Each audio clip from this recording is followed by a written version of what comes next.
morning, and we just want to be here to tell everybody that, hey, it's time to get out and vote. We're urging everybody. We couldn't find a place to put it, but we got everybody to tell you vote today. Early voting is going on right now, and we want you to take part in and go ahead and early vote. And if you don't early vote, we want you to be at the polls on voting day. We have with us this morning my sister from another mother, Miss Shirley James.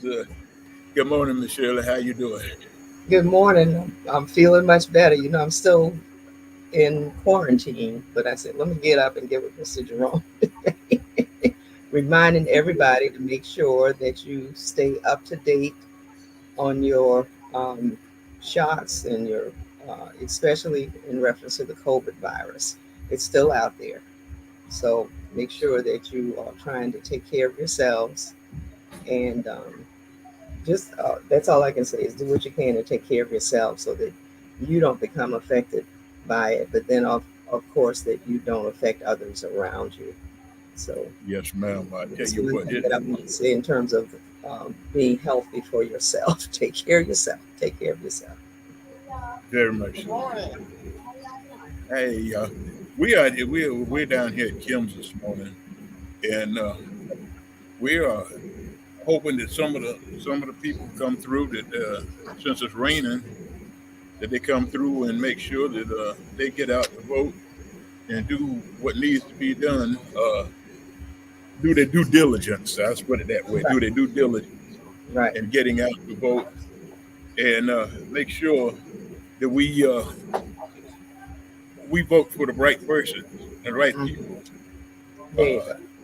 you have any statistics on how many people have voted already, Miss James?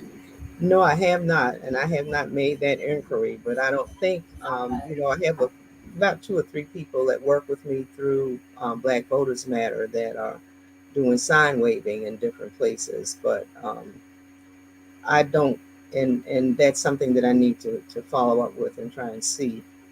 They will provide that information to us, usually through the board of registrars. So I'll get that information and maybe you can post it on your Okay. website. But We're gonna be here. okay, We'll be here until about 2 o'clock today. We'll be on okay, there from one place. We'll either be on this platform, or we'll be on Zoom, or we'll be on Facebook. We're okay, gonna broadcast today. We're gonna make sure that people know what's going on. right, right. And those are some of the things that I want to make sure that I share why it is important that we get out and we get motivated again and get energized. You go ahead and share while I talk to Alan for just a second. Okay, I will. And good morning, everyone. And I did want to thank Mr. Jerome for inviting me again to be a part of the podcast. And as you know, that I'm one of those persons that's really passionate about voting and making sure that we engage in the process. And it's so important another time around because if you followed what has been happening in the Georgia legislature this year, there probably have been about 40 new bills that have been signed now that affect the voting process in the state of Georgia, and of course affects us personally. Senate Bill 189 was signed by Governor Kemp on May 7th, and that bill, even if he didn't sign it, if it just stayed on his desk until May 7th, then it would have automatically become law. That's part of the process in the state of Georgia. The governor either vetoes a bill, signs a bill, or he can kind of what I call escape and not sign it at all, and then it automatically becomes a law. And let me tell you some of the things that are involved and that will go into effect on July 1st of this year that will affect us. Um, One of the things I think that's most important, well, there are going to be several things that are important, but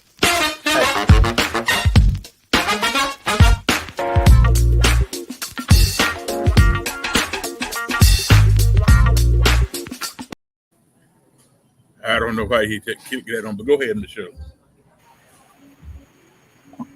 But in reference to the number of persons voting status that can be challenged, and I will tell you this, it's easier now for an individual or for an organization, and usually these organizations are associated with the MAGA groups and the far right Republican groups, but they can challenge our voting status up until 45 days before an election.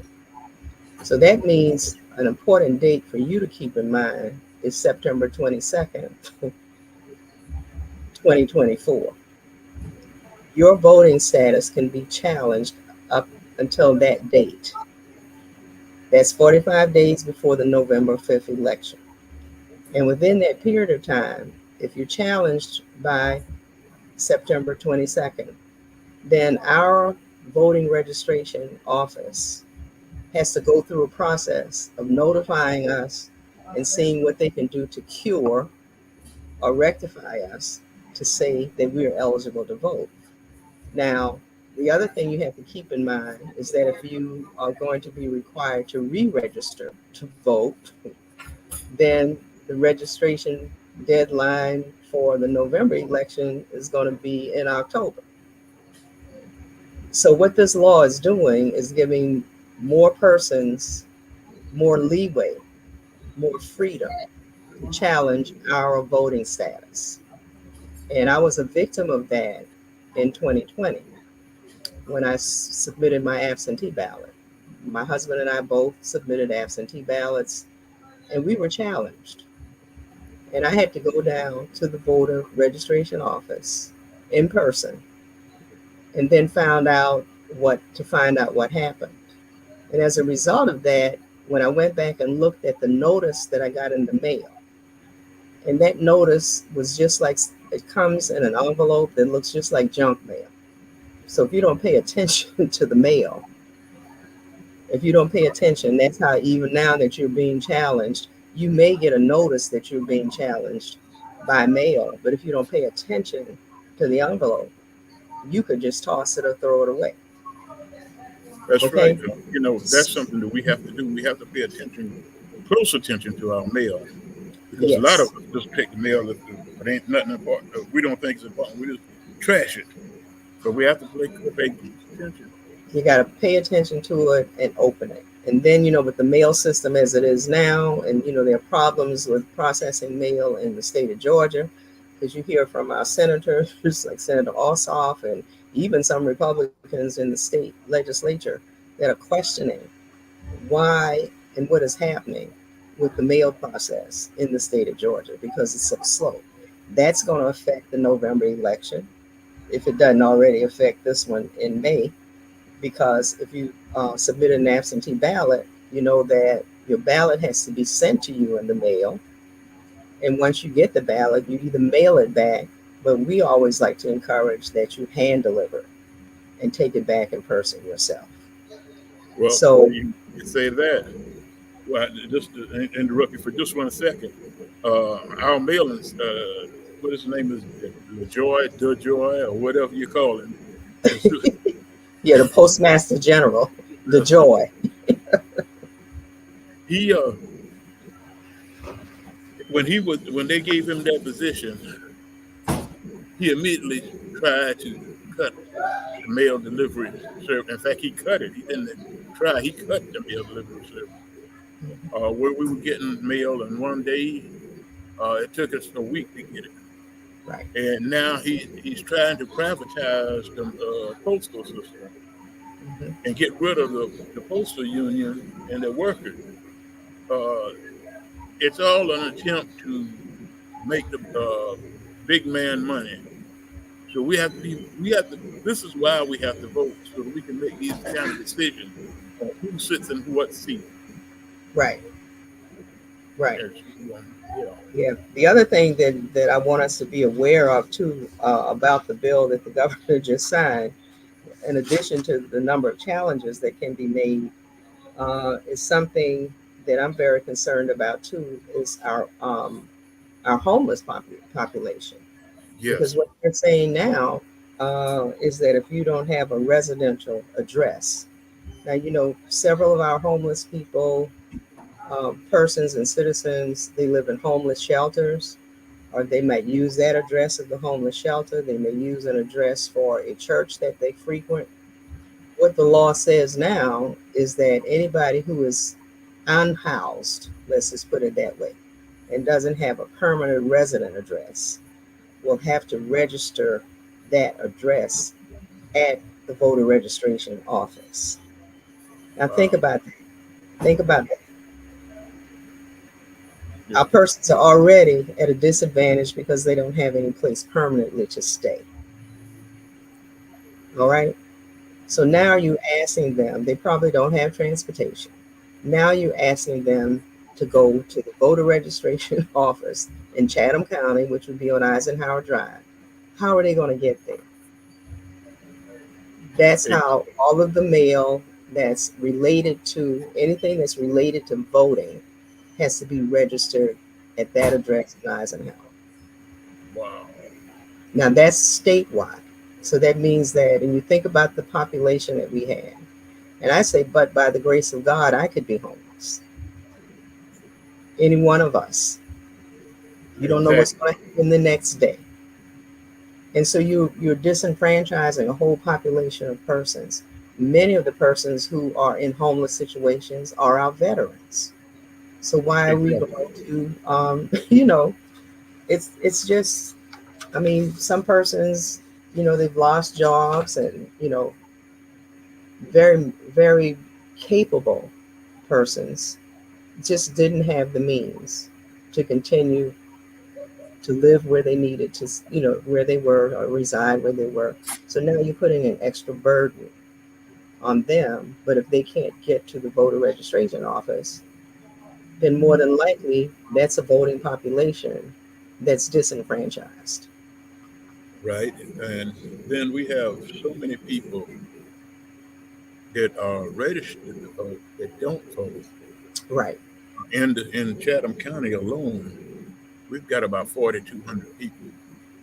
That 2,100, I think it's 2,200 of them that either they're registered to vote but don't vote. Then we got another 2,200 that seldomly vote, which means they only vote like in the presidential election. So we need to vote more regular. Every time there is a ballot, we need to be out there voting to Right. let our voices be heard. We think that sometimes that our voices don't count, but our voice count, our vote count, and every time you vote, you that's your voice, That is and your you voice. have to speak up and make sure that you are heard.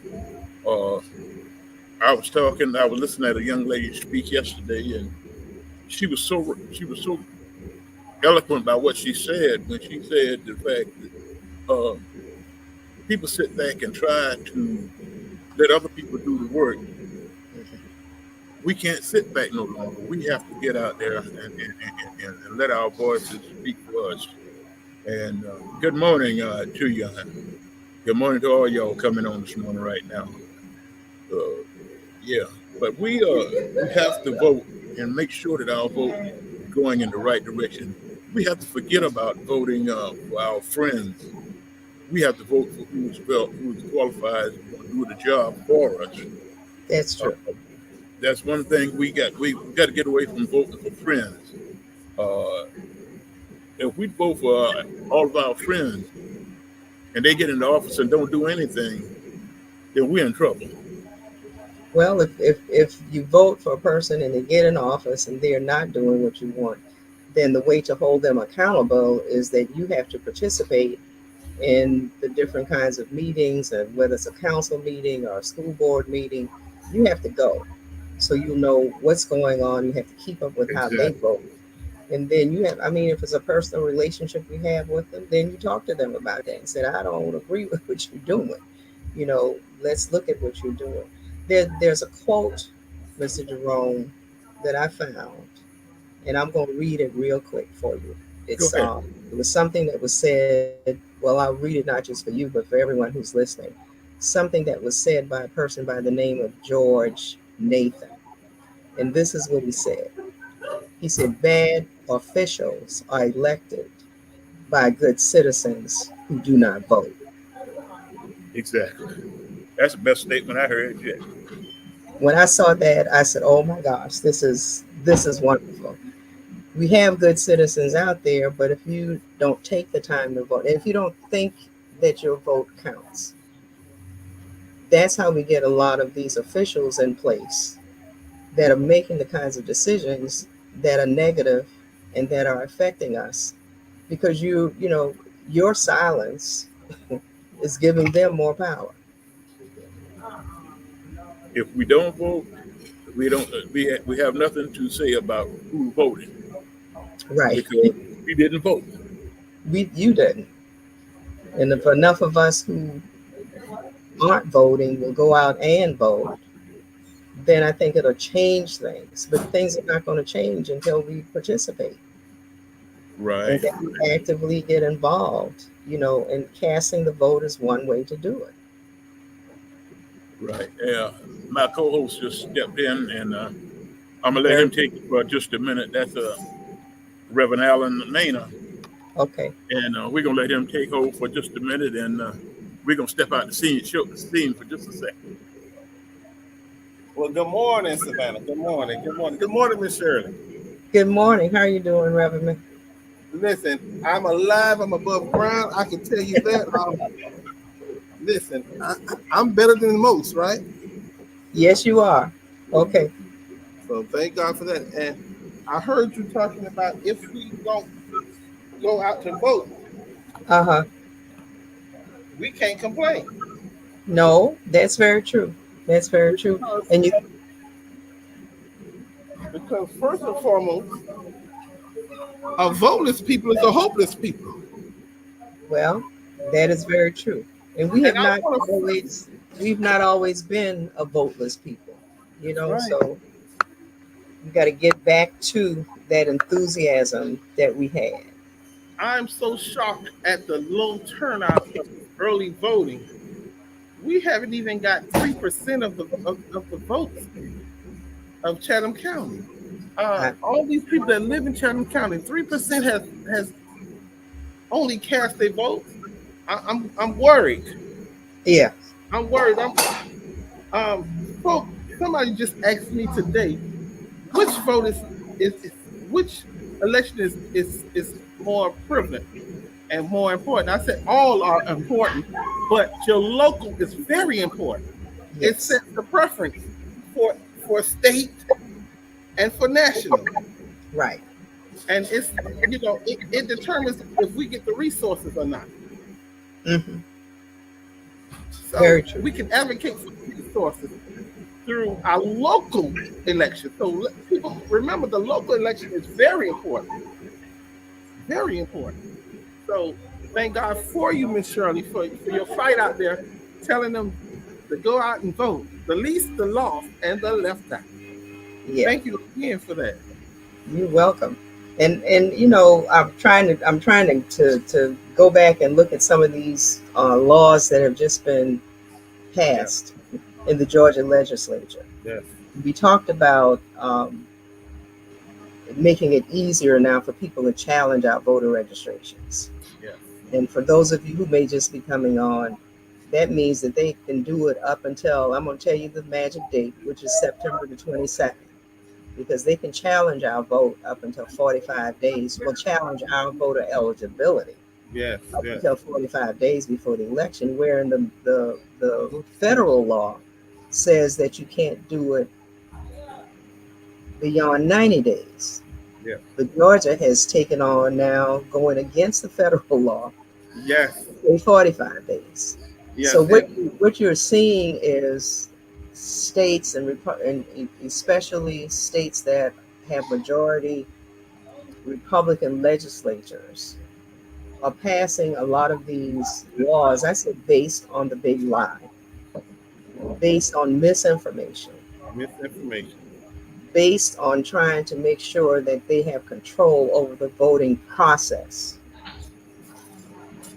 And again, passing this kinds of laws, in my opinion, that continue to disenfranchise And it those does. of us Yeah. of brown and black color, and now homeless persons. Yeah. And so now that they're doing, so now that this law is implemented, and they can challenge it, what are some of the steps that we ought to take to secure our votes and to secure that, to make sure that we as a people, as a marginalized people, a black and brown folks, that we can go out and what are we doing to encourage them to go out? Well, that's something that we all got to get motivated to do, to encourage people to get out. Sometimes, and most times, you have to kind of deal with a person in reference to the situation that they are in and help them relate that situation, especially if it's something challenging, like something as simple as being able to pay for childcare. Okay. Getting health care. Okay, you know that the state of Georgia has refused to take the Medicaid funds from the federal government all the way back to the time that they call it Obamacare, but the Affordable Health Care Act was passed. And I think some of it, this is my personal opinion, was just that it was being vindictive against President Obama at that time and the federal government because the law was passed. Now you think of the number of persons in the state of Georgia that are denied Medicaid, because they will not accept the free money that's coming from the federal government to help our persons have access to adequate health care. And most recently, let me bring up one other thing right now that's on my mind. Medicare redetermination. Yes. Okay. You only have now until the end of this month. That's right. That's right. Have over 300,000 now. Listen to that number. 300,000 children in the state of Georgia who have been dropped from Medicare and Peach Care. In the Peach program. That's right. Those are the kinds of things that we need to talk about to our citizens on an individual basis. They may not find out that they're not covered with Medicare or Peach Care until they decide to go to the doctor or go to get health services. And then all of a sudden they say, well, you're not covered. And I can agree with you on that. But what's so bad is, and to add fuel to the fire, these in rural areas, where they need this Medicaid to that's the only services they have. That's the only insurance they have. Right. But if that is cut, they don't know it. So now I have to come from Middle Georgia to Waycross to see a doctor, or I have to leave Waycross to go to Plains, Georgia, in order to be accepted. Right. That has to stop, and we need to. So we need the people. People, listen to us. Yes. We need you to go out and vote. You got to vote for people who will help to change these laws. Now, right now, we have Republican majorities, both in the state House and in the state Senate. But unless you get somebody in there, we need to increase the majority of numbers of persons who have your best interests in mind. Right. Now, I am a declared Democrat, even though I work with organizations that are nonpartisan. So when I'm working with nonpartisan organizations, you don't know what my party affiliation is, because I cannot do that. But on a personal basis, I know who I am and what I do.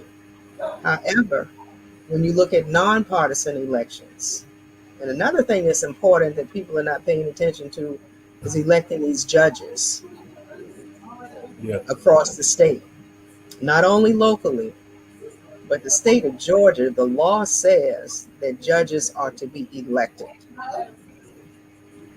How many of the judges that are on the ballot, or how many judges have been appointed by a governor, because somebody who was in the seat decided to retire a number of months before an election. So there's a process in place to get a judge in a seat without that judge being elected. Think And about it. we need to challenge that. Now that's what we need to be Yes, challenging. We need to be challenging those appointees because everything that's appointed does not represent my community, very true. my district. So I'm concerned about the people in my district and Yeah. in the marginalized district and the black and brown districts. Mhm. So how could we, and we keep going back to the same thing. How can we educate our people more so because we feel we're doing everything possible. We're going out in the streets. We're doing phone banking. We're dropping lit. We're engaging in conversations at the barbershops. We're engaging in conversations on the corners.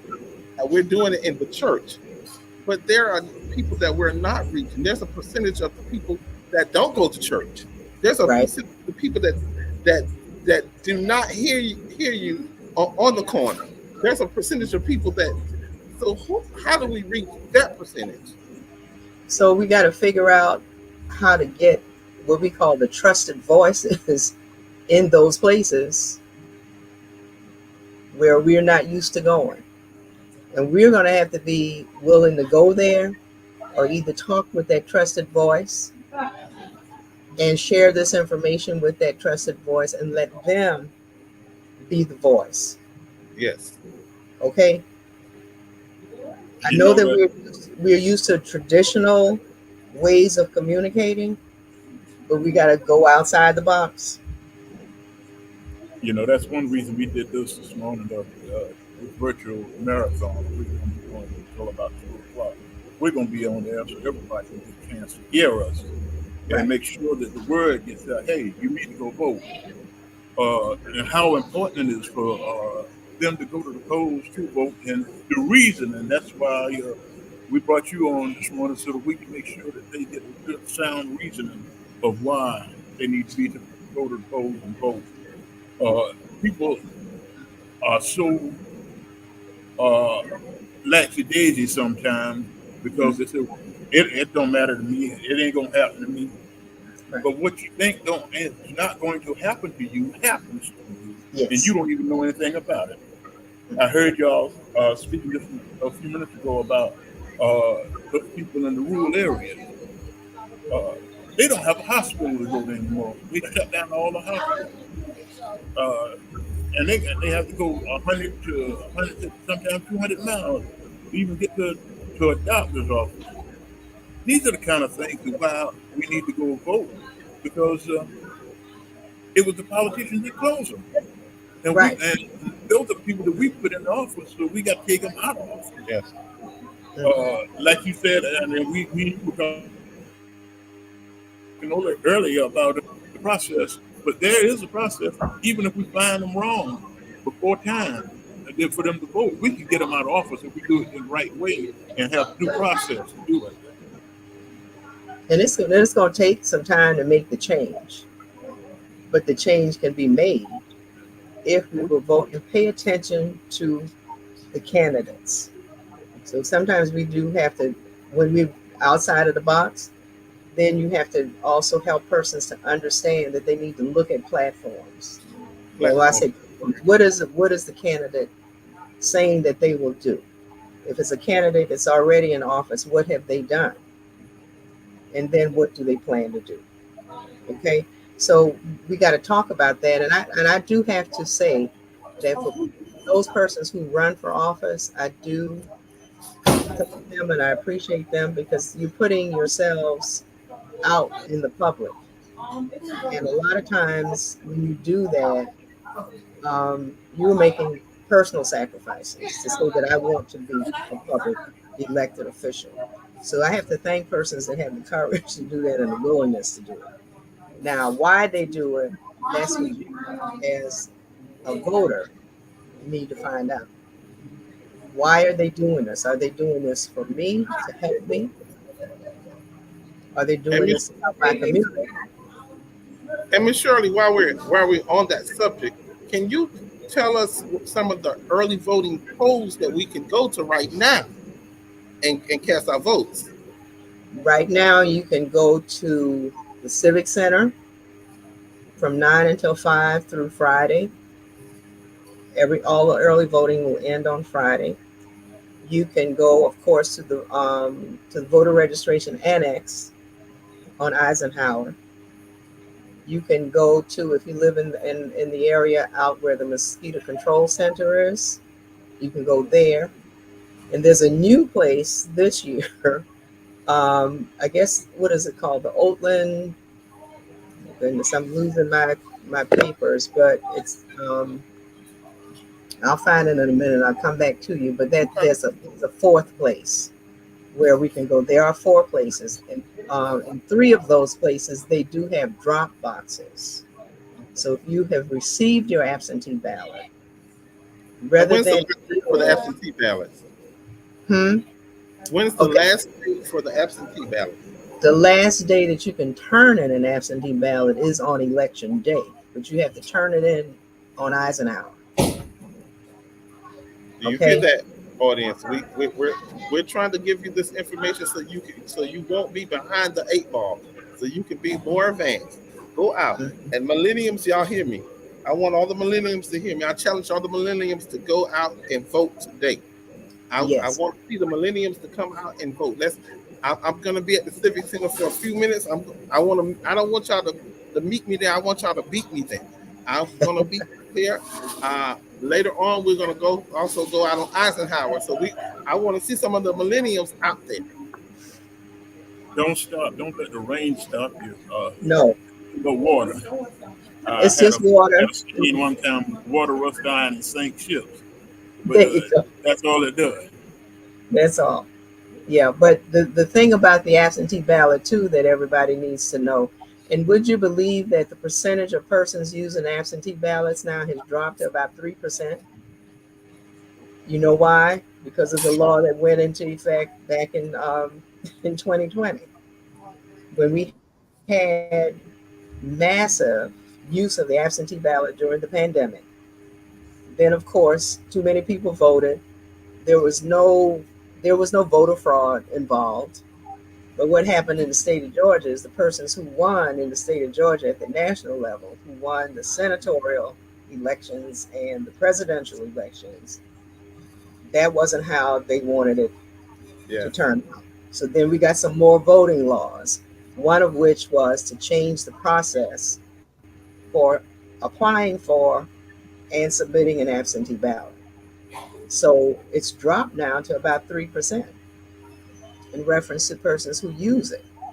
So when you use your absentee ballot, what I'm saying now is when you get it, if you applied for it and you have not received it, if it comes between now and Friday, fill it out and take it to one of the drop box locations. And that's another restriction, is that the voter themselves has to take it in. Unless they're disabled, then a family member or an authorized caretaker can take the ballot in for them. But wherein in the past, if you remember, even in my church, we used to have a person who was always designated to work with our senior citizens, make sure they got their application in for the absentee ballot. When they filled it out, they were able to pick it up from them because it was sealed. Nobody could do anything with it. And they were able to turn that ballot in. They stopped that in the state of Georgia in 2022. So that's a problem. But let me go back and say this. If you have received your absentee ballot, or if you don't get it if you receive it this week, go ahead and do what you can to turn it in by hand. Don't mail it to one of the drop boxes. That's right. The safest place, of course, is on Eisenhower.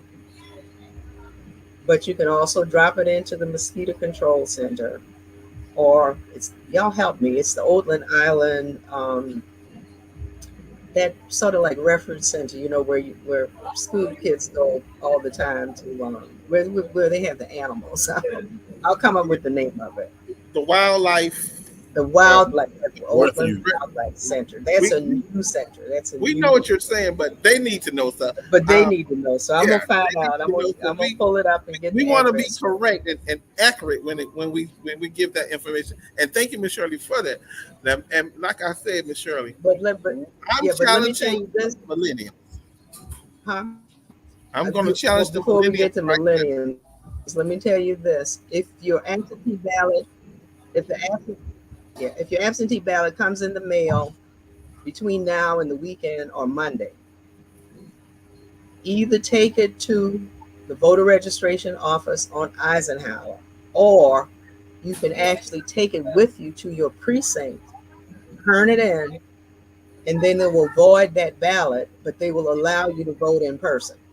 In person, yes. You can do that on Tuesday in person, but take the ballot with you, turn it into the poll manager, and stay there until they do go through the process of voiding your absentee ballot, and they will give you a ballot and you can vote in person. And she said that Tuesday on the 21st. Okay, now go ahead election day. with the millennials. Election day is On the a 21st. very important date. Now the 17th is when the early voting ends. Guys, we need y'all there before. Now I need the millennials there before. Please, millennials, hear me, sir. Hear me, ma'am. I need all of you to get there. If you're tired and sick and tired of being sick and tired, please come out and cast your votes. Please, ma'am. Please, sir. Look, I'm gonna add one thing to this, and we haven't talked about it yet. I'm gonna bow out. You gonna stay right here for this second. I'll be right back, guys. He's trying to get away from. But before we go, I wanted to check with him. We do have rides to the polls. Yes, we do have Those who can't get to the polls, we have rides to the polls available. So don't let not being able to get a ride to the polls stop you. All you have to do is call us. One of our numbers is 912-704-7217. We will get you to the polls. We'll make sure that you get to the polls to vote and get you back home. the Georgia Coalition of People's Agenda is also helping get to the polls. So you can contact Mr. Irwin. He'll contact me. We'll have somebody come out to take you to the polls. That's not a problem on election day. Now let me run upstairs and I have to make this happen. Yeah, we tag teaming this morning. That's Yes, good. we gonna make sure that people get to the polls. We're not gonna stop nobody from voting. And if you have the desire to vote, we will make sure that you vote. Don't let not having ID stop you. If you call us now, call us between now and Thursday, we have somebody that we can get you to. They can help you get your ID and all of that. We have available for you. There's no reason not to vote. There's no reason not to vote. Right. There's no excuse. So, Michelle, I know you're going to have to run in a few minutes, but there's no excuse for them not to vote because Okay. we have everything that we can think of covered so Well- that they can get the polls to vote. Okay. I know One thing that your organization. Go ahead. I'm sorry. okay, can you hear me? Yeah. Yeah. I was about to say that one thing that the millennials and all of us need to be very concerned about. And I don't know if you're listening to what's happening to on the national level and in terms of the talk that's being made, but be careful. We are about to lose our democratic representative form of government. And it's about to go into what you'd call an autocracy. Be careful and make sure that you listen. And young people, we are of age, we have lived through segregation and Jim Crow the way that we know it. It's a different kind of Jim Crow that's on the on the horizon now. And it comes through the laws that are being passed, especially the voting laws and the voting restriction laws and the voting laws that are obstacles. but you got to think about the world that you're going to live in. I'm almost, I'm in my, how do you say, in my 70s, in my late 70s, and I have lived through some things. But I may not be here in another 20 years. Be careful, because the noise that's being made, and you listen to it, there are people who are not trusting the democratic system. They're not trusting the democratic system. They are talking down America, even though they live here. They're talking about the American way of life, even though they live here. So my thing is that if you don't like what's happening in America and our democratic process, then it looks like you need to go someplace else. But be careful, because if we lose the democracy, then you're into a one-man rule. You need to listen to this presidential campaign. Listen to what's being said. That's right. Listen to what's being said. You're talking about a strong man having power to change the Constitution. Listen to what's being said in reference to campaigning about what will happen if a certain candidate gets into the seat of the president in 2024. In 2024, listen to what's going to happen, and sometimes what's already happening in the judicial system with the kinds of judges that are being appointed and voted on into lifetime positions, and how the judicial system is going to affect us, how it already affects us as marginalized people, as marginalized women, as women and as minorities. Just listen to what is being said in these elections, and don't turn it off, because you're going to be the one that they'll have to live under it. I worry for my children. I worry for my grandchildren. And if we don't get out and vote, don't necessarily say, like Mr. Jerome said, to vote for your friends, and don't listen to somebody because you admire the macho man. Okay? But listen to what the macho man is saying and what the macho man plans to do. I'm just asking you to listen to it. The thing is, Miss Shirley, we get out here, and like you said, you got to listen to what is being said to you. You got to think deep. Yes. Because it is so important that when you think deep, you got to think more than what's being said to you, why it's being said. Right. And how it's being said, and how you interpret what is being said to you. There are so many people that will tell you so much, and they be talking so fast to you, you catching bits and pieces, and it's by design.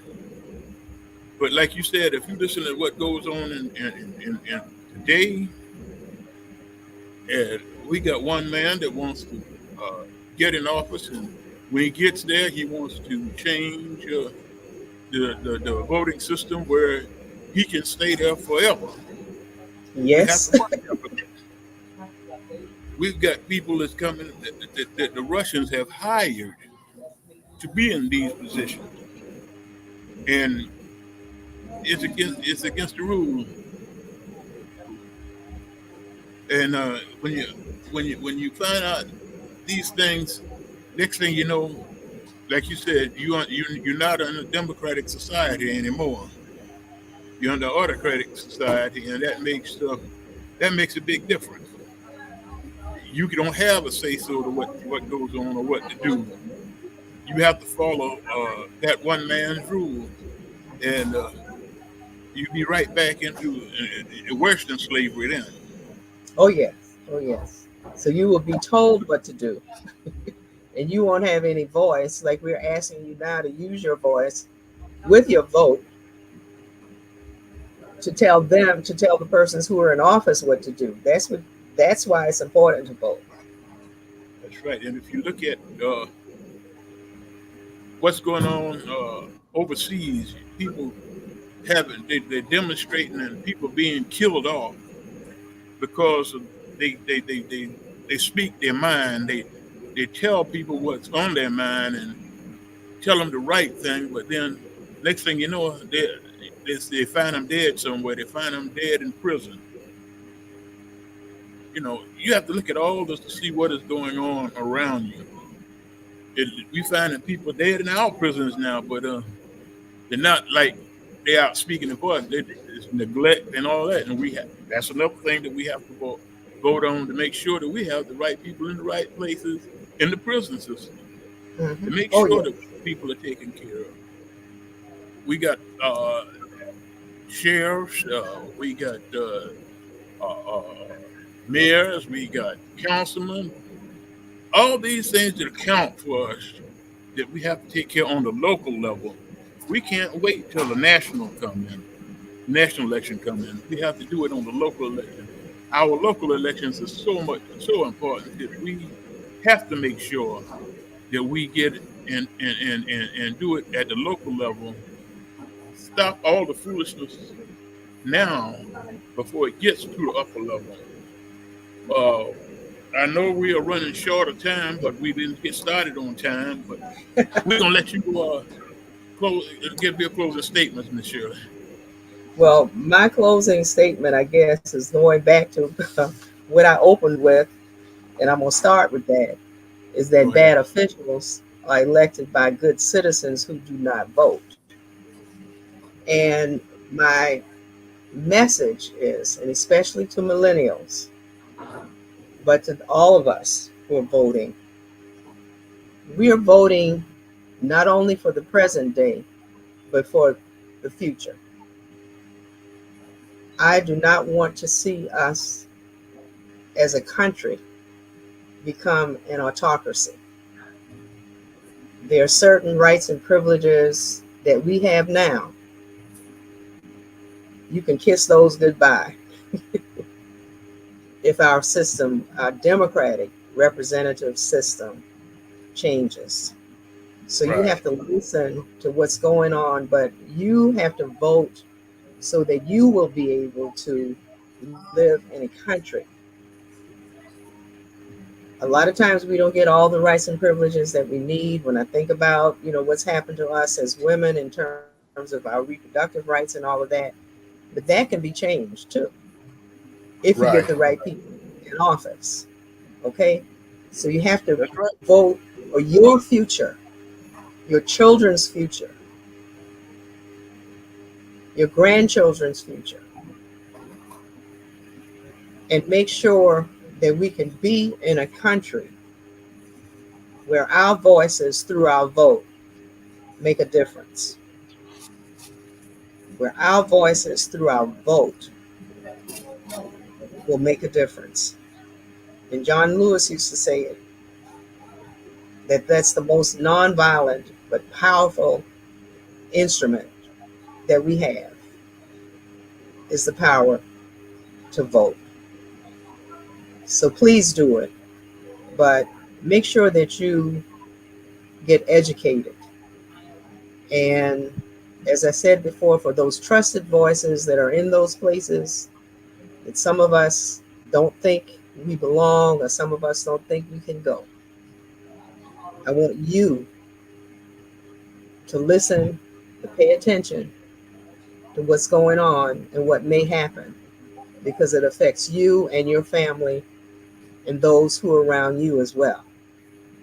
We will all be affected by it in a negative way if we don't take the opportunity to exercise the right to vote. So go and do it. I tell you one thing I enjoy about having my sister on with me this morning is the fact that she tells the truth. She speaks the truth. And a lot of times people don't like to hear the truth. But it's good to hear the truth every once in a while. Because sometimes we need to hear it, because what we don't hear and we don't know, and we don't, it'll set us free sometime. Mm. But we're so glad to be here with my sister Shirley James this morning. We've been glad to be with you this morning. It's still liquid sunshine is still coming down outside, but we're here at Kim's Cafe, and we will be here until 2 o'clock. We're going to switch platforms in just a few minutes and shift to Facebook. We're going to go Facebook Live, and then we're going to go Zoom for a little while today. We're going to be all over the place today. Okay. You can't miss us because we're going to run this marathon today to get people out to vote, and we don't want to miss nobody. So we're going to be on several different platforms and making sure that people get the word. It's time to go vote. You can't sit home. Don't stay home. Come on out and y'all come out and join us at Kim's. We'll be right here. We're not going nowhere until after 2 o'clock. So we'll be right here with you. Ms. James, we appreciate you being with us. As always, we love you, sister. And we appreciate you. And Thank you. We're going to say we'll be back next Tuesday. We'll be right here. Election day. And we'll be looking forward to having someone else with us. And we'll be talking about different subjects, but we'll still be telling you to get out to vote. Yeah. We'll be telling you to make sure you get to vote. Yeah. Election day is next Tuesday, so Mr. Jerome knows we'll make sure you can get there. No excuse. Transportation is available. No excuse. Please pass that information in the church and everywhere else, and on all your platforms. Please.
like that.